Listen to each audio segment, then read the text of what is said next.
less physical, not as quick to the ball, and less aggressive until it was a little bit too late. Notre Dame falls 27-24 in its opener at Miami.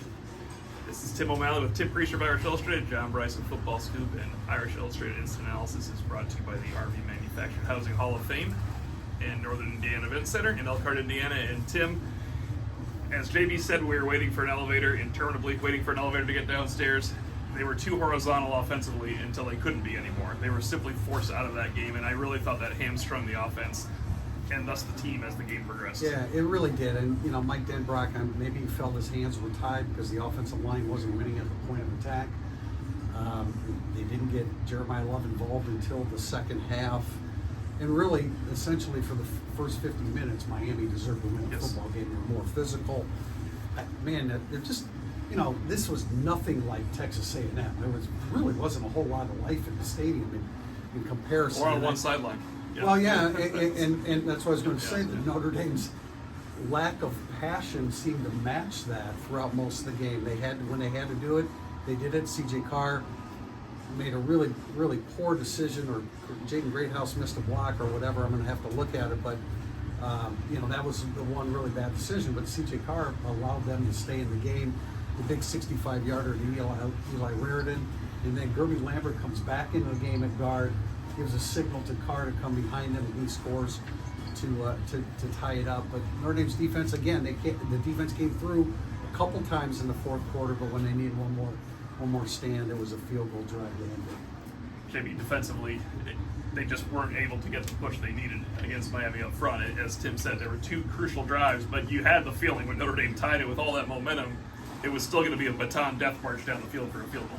It was, and this was a nasty, sloppy, rainy game, and for most of the night, Carson Beck had a pristine jersey, and that was a problem. And I don't remember Notre Dame really even knocking him down once in the first half, and then maybe not again until very much later in the second half. So just not a lot of pressure there. And then Jeremiah Love was a mysterious absence from so much of the Notre Dame game plan. At one point deep in the game, Notre Dame had 7 possessions. Jeremiah Love had 5 total touches. You can't do that.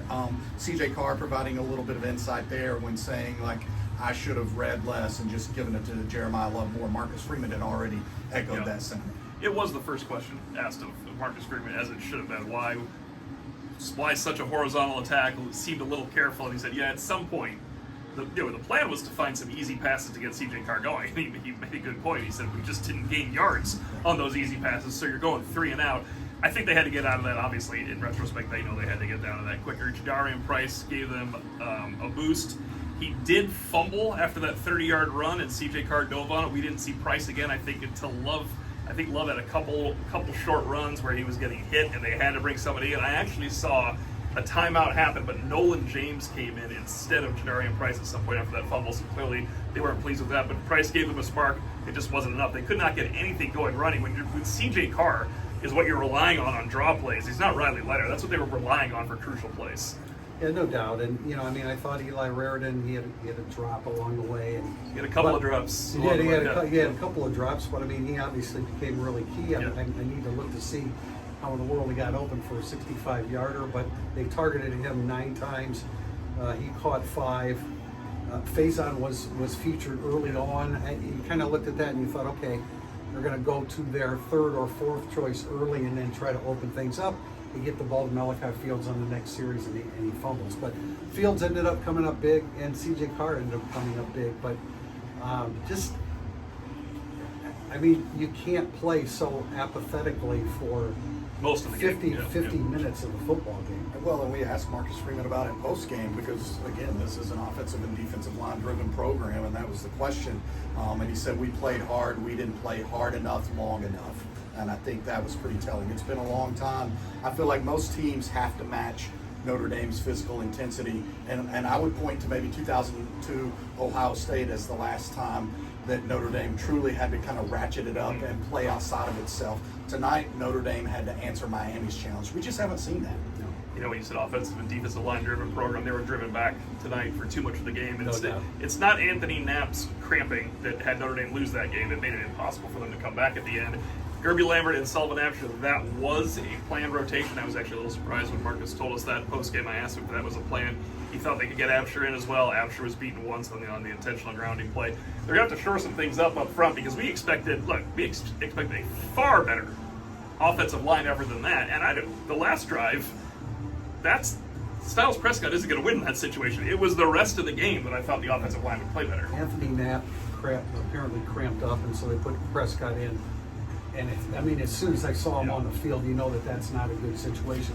The other thing was, and the stats do not reflect this, Miami rushed for 119 yards, but they got crucial yards between the defensive ends when they had to stay on the field offensively.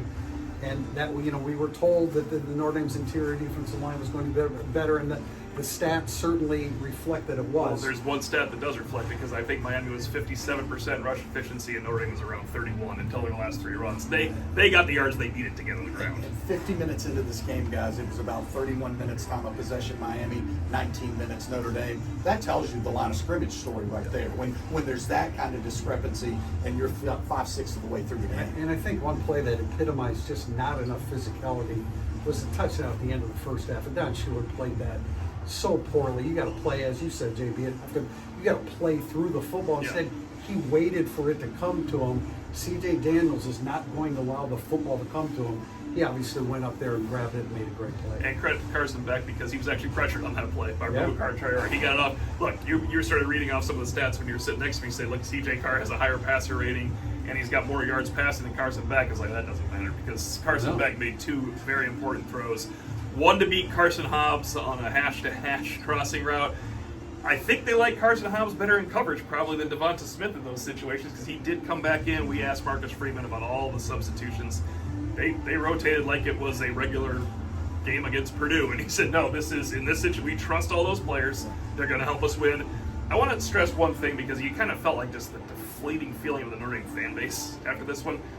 Marcus Freeman did not have that feeling at all. He said, we learned so much from this game, we're going to get better, all our goals are in front of us. And you do forget that teams just lose games nowadays, and you have 12 teams in a playoff. It's just not the way it used to be, where you think, okay, now we have to run the table. I mean, probably they do have to run the table, but they could lose it. It's just we're getting ahead of ourselves right there, but it's the feeling of when they lost to Northern Illinois, it was like, oh my God, it's over. I don't think Marcus Freeman looks at it this way at all. He probably did when they lost to Northern Illinois. Yeah, no, I mean, even Marcus's first 2 years, and those were not years where you're expecting to challenge for a national championship, but those first 2 years, you lose a game and everything changes because it was a 14 playoff. It is a 12-team playoff.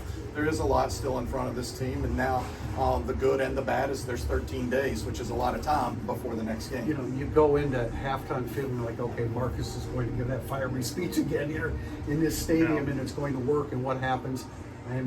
Marcus down the field, takes a 21-7 lead. Well, there was one thing similar to last time, the final score and a game-winning kick. Notre Dame falls 27-24 to number 10 Miami. For Tim Prister and John Brice, I'm Tim O'Malley. This has been Irish Illustrated Instant Analysis, brought to you by the RV Manufactured Housing Hall of Fame and Northern Indiana Event Center in Elkhart, Indiana.